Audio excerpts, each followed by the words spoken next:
Well, hello everybody. This is Steve here at Winterbourne Workshop. What I've got on the lathe today is a huge lump of elm. This came off a slab, which I'll show you in a minute. This piece is 14.5 inches across and almost 7 inches deep. I'm going to core this, and I might film that. I won't film preparing it, but I think some of you may have seen my coring process before. Got some beautiful grain in it. Slips away on this side where the bark was, so I'm not going to end up with 14.5 inches. Probably lose ½ inch, 3/4 of an inch just there.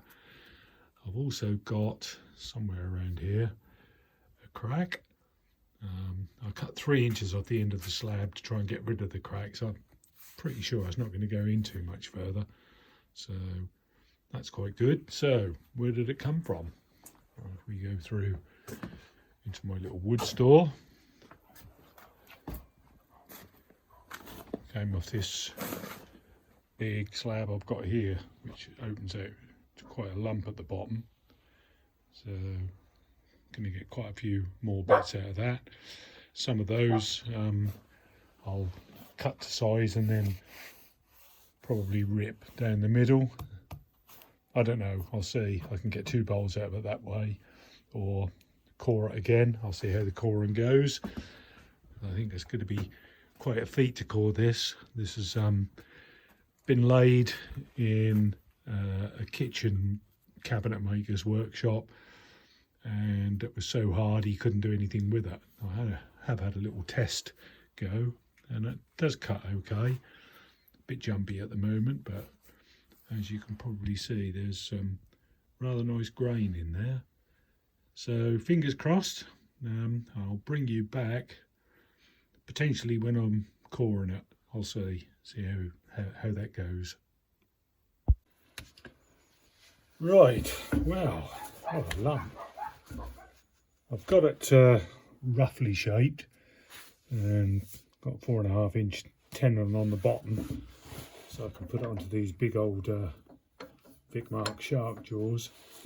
And what I'll do is get a recess on the inside here, because I was trusting it to a worm screw with tailstock support. Well, it's a Vic Mark worm screw, it's fairly tough. I wouldn't want to do it without tailstock, and the tailstock is now starting to get in the way. So let's mount it. Get the chuck key. Let's mount it on here.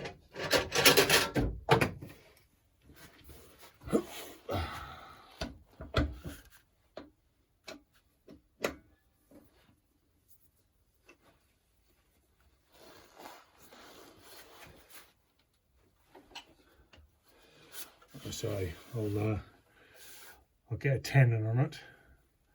You can see that very well. Let's get some light. Oop. Things falling all over the place here. Yeah, get a tenon on it and turn it round, and then shape up the other side properly, and get it cored out. So let's get cracking at that. So I've got 3 big old bowl gouges sharpened up, ready to go.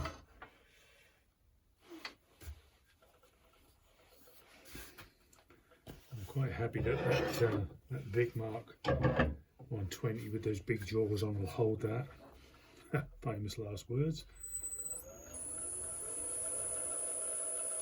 So I've got it on the high torque belt. Just running at 400. Yep. Just do some scooping cuts to get that flattened off.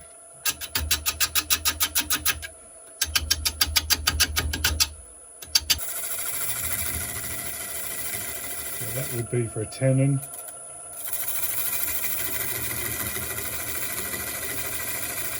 So I'm make that a recess.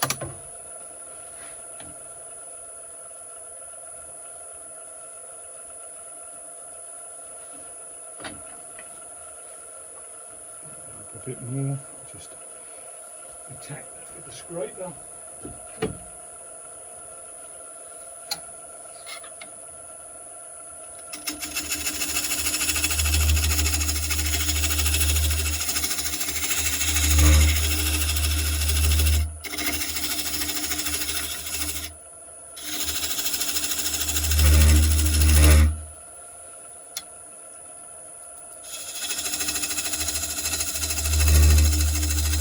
Juddering going on here, got a long way out from the jaws.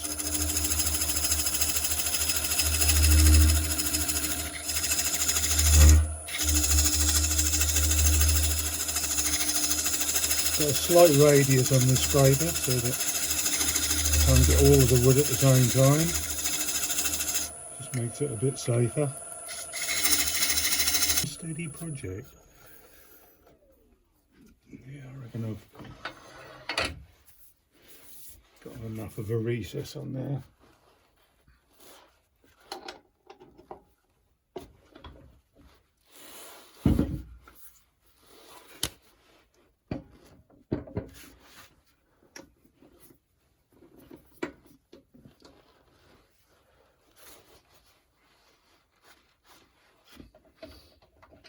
This piece of wood is bone dry, 10% according to my little meter, and of course I measured it once I'd taken the outside off, so yeah, so we can't smarten it up a bit. We'll deepen that 10 and that'll be coming off.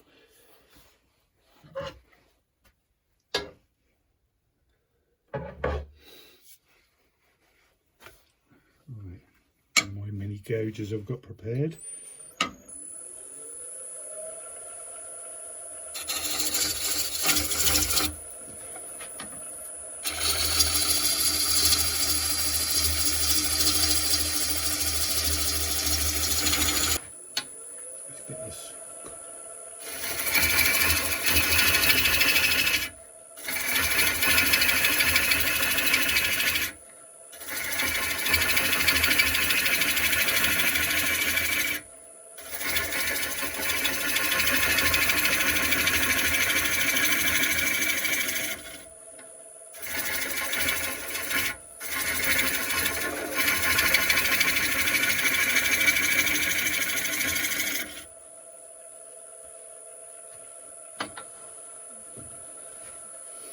Trying to get the proportions right.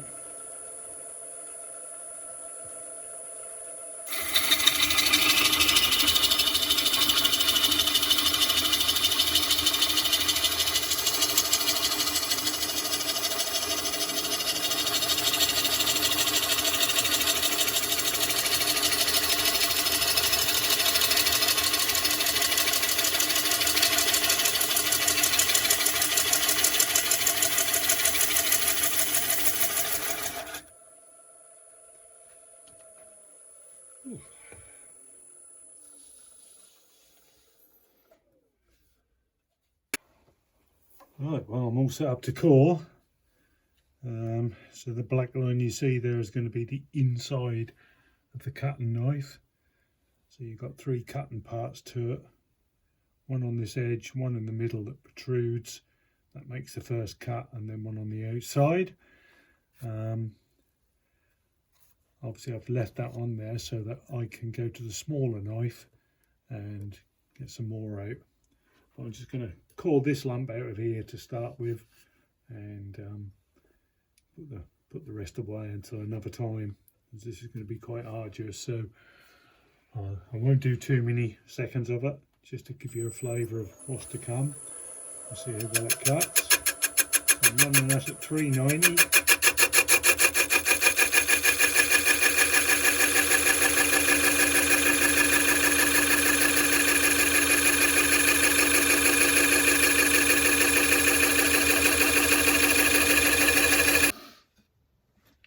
Well, I have returned after an epic 3-hour episode of coring out this bowl. and I forgot that I was actually going to video making the bowl, but never mind, I've made it now and it's quite spectacular. The grain in that is just incredible, so I'm really pleased with that. What did it end up as? Well, let's have a look. Ended up 12 3/4 inches, which I'm quite pleased with, and from inside came this piece. So I will film making this. I'm going to core this out so I get another bowl out of that. So hopefully that'll go a bit quicker, hopefully. And again, I won't bore you with coring out this bowl.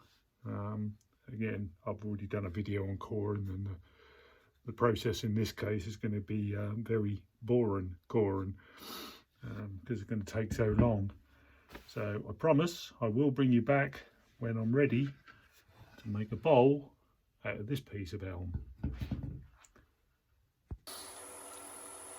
So the first steps getting this cord out is to get ourselves a tenon on the bottom. I think in this case my tenon I'll use as a foot.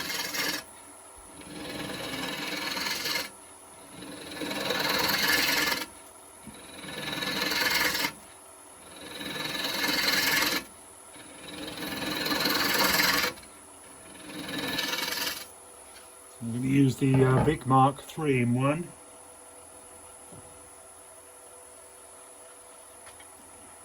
It's not going to be too far out.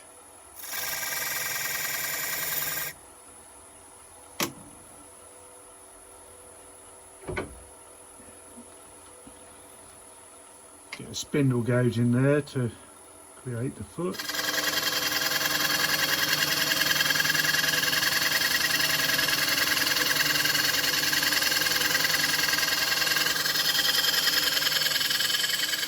And make it as deep as the chuck will allow.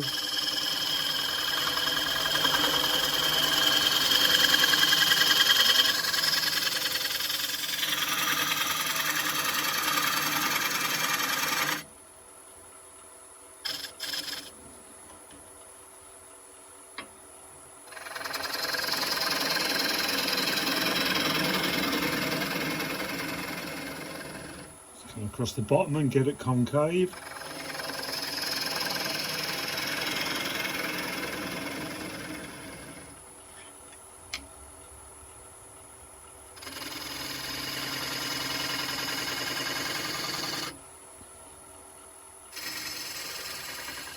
Round that corner off.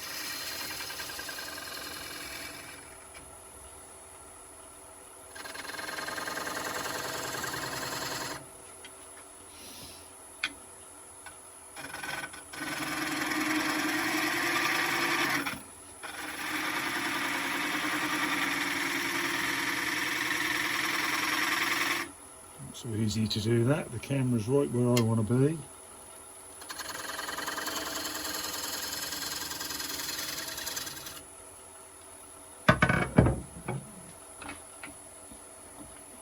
Raise the rest slightly and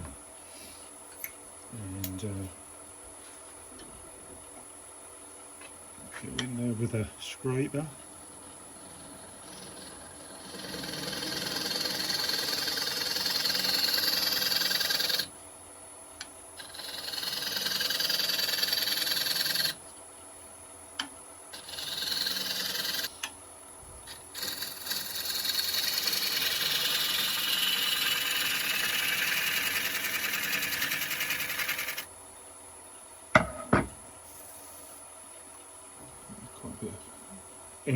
Quite a bit of ingrain tear out on that.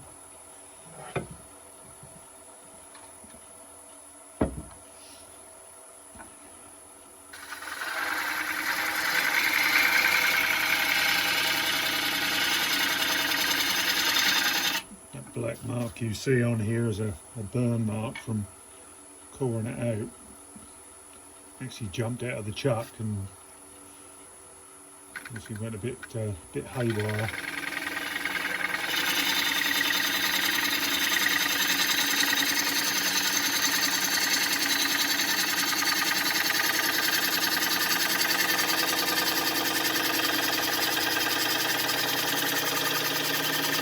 On the gauge then.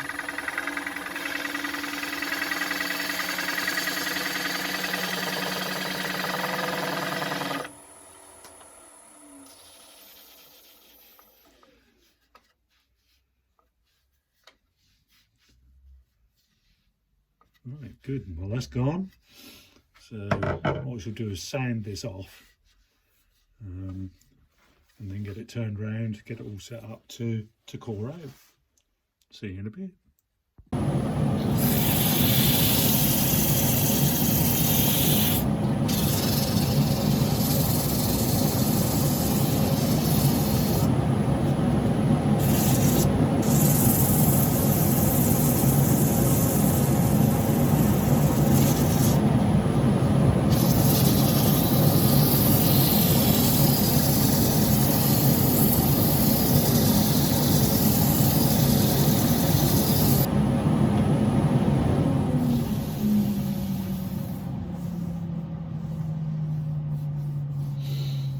Well, that was just 120, just to see what it would come up like.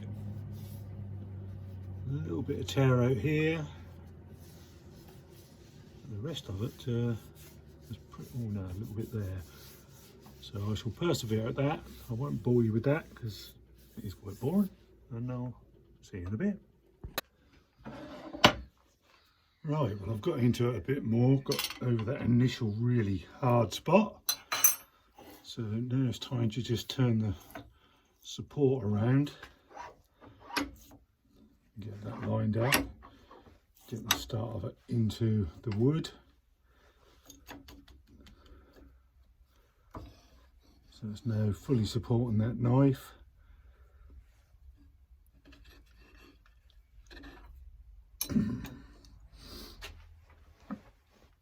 I didn't have much confidence in this when I first started using it, thinking that that support as it moves is going to catch the inside or outside of your cut, but it in fact doesn't. It keeps itself fairly central, and what we'll do is we'll feed that in as we get deeper and deeper.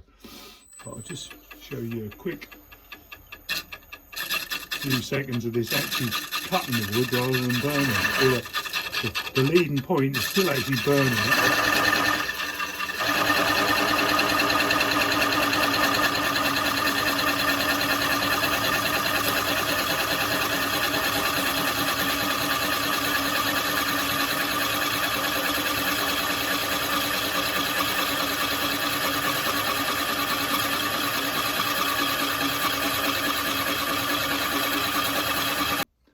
Right, I think we're almost there. I'll switch the video back on again.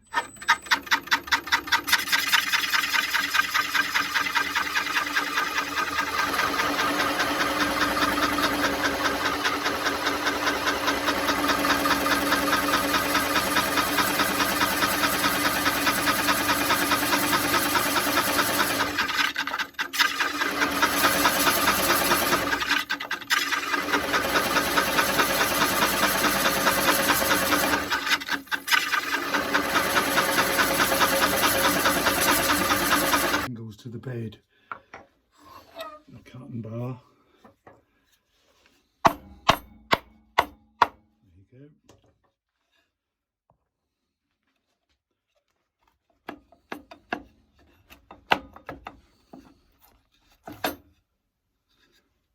And voila. So I have a 14-inch lump, got the main bowl and two smaller ones. So I'll now get it set up for cutting out again.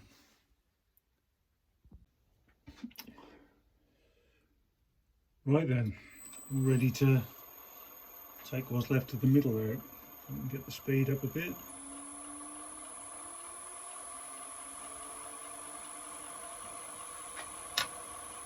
Just true the rimmer.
cancel out.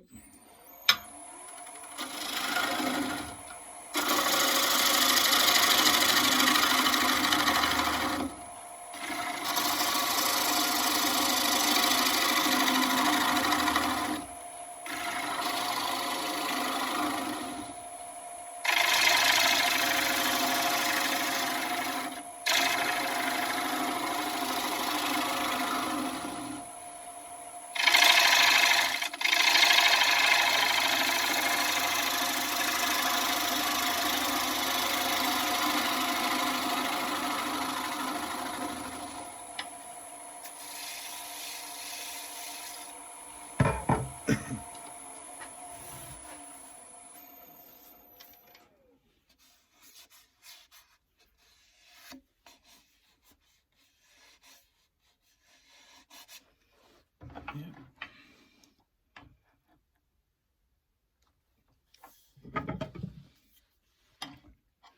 Go in there with a scraper just to try and even everything out.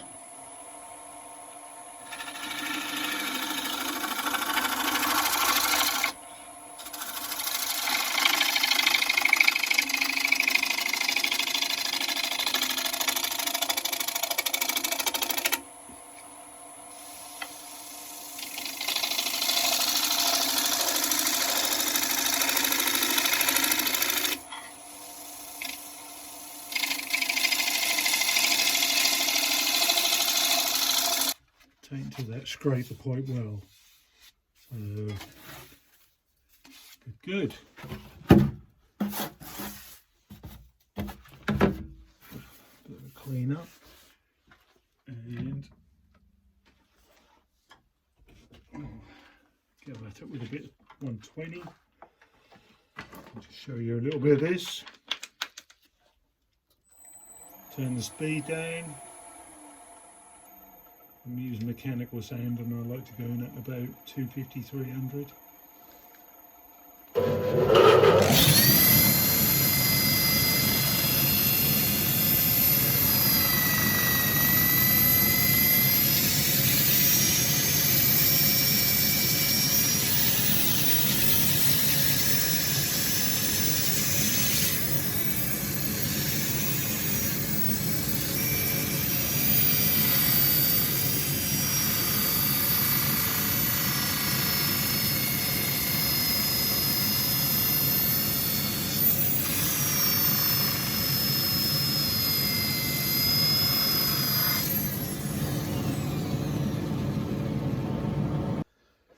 Right, that's it, all sanded up.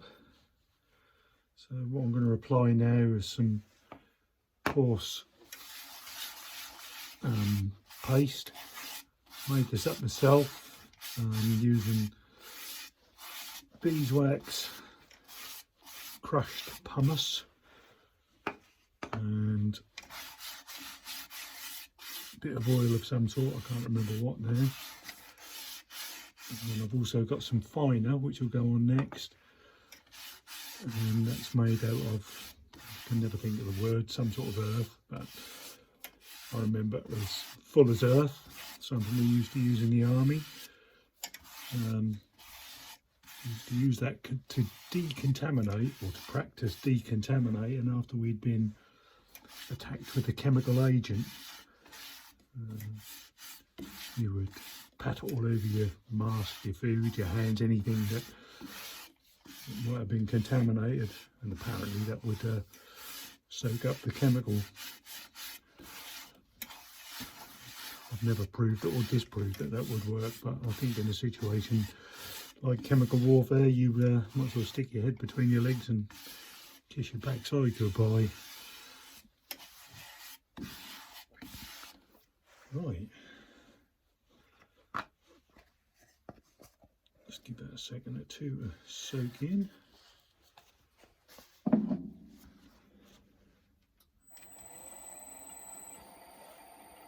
Speed up a bit.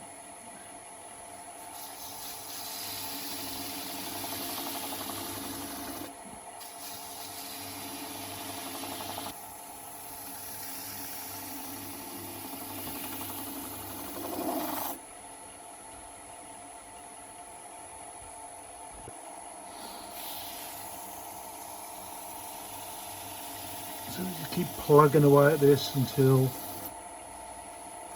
we get clean rag, or paper towel in this case.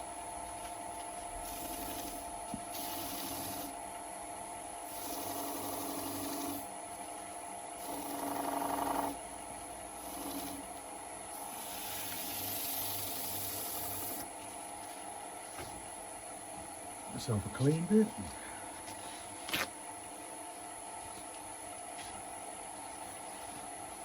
I used to use kitchen roll for this, but I got this stuff from B&Q. I don't want to go there too often because it's quite expensive, but this isn't, and that's quite tough stuff.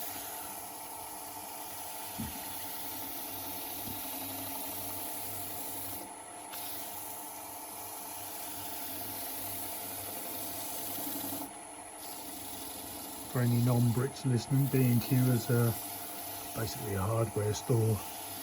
Probably got the equivalent in the US and Canada.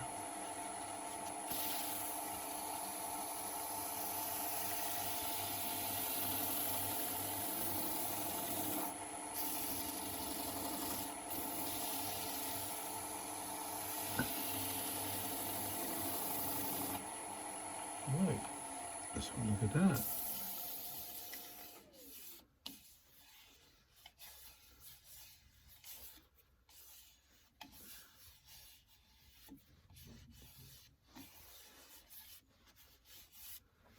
Lovely jubbly. So that's both the, you didn't see me put the finer paste on, but it's the same as putting the coarse paste. So now I'll get some polish on there. That I use Hampshire Sheen Gloss Finishing Wax. Easy to apply sparingly.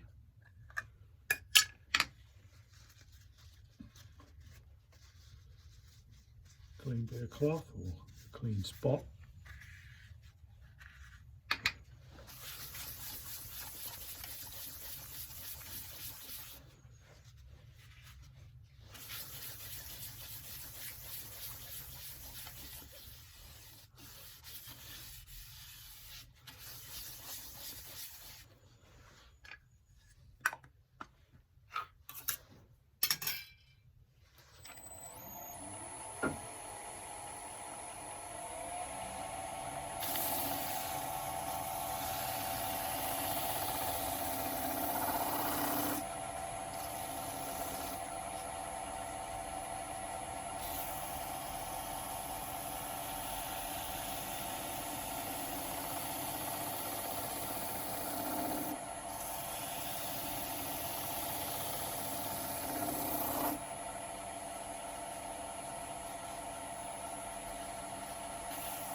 So that's come up quite nicely.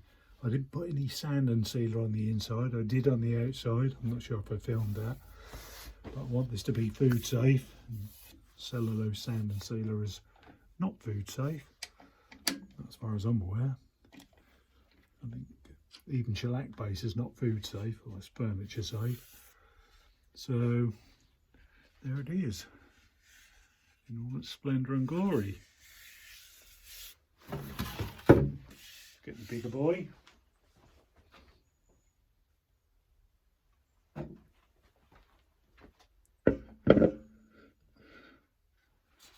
Just adjust the camera a bit. So that's the big one. And this came out of it. And somewhere about here I've got the last bit I cored out. So that will make a nice nest of elm bowls for somebody. Well look, thanks very much for watching. I hope you liked it, and if you did, you can give us a like and a subscribe even. It would really help build my little channel. As I've said previously, I haven't monetized it. I don't want any money out of this. I just do it for a bit of fun really. Okay, well, bye till next time.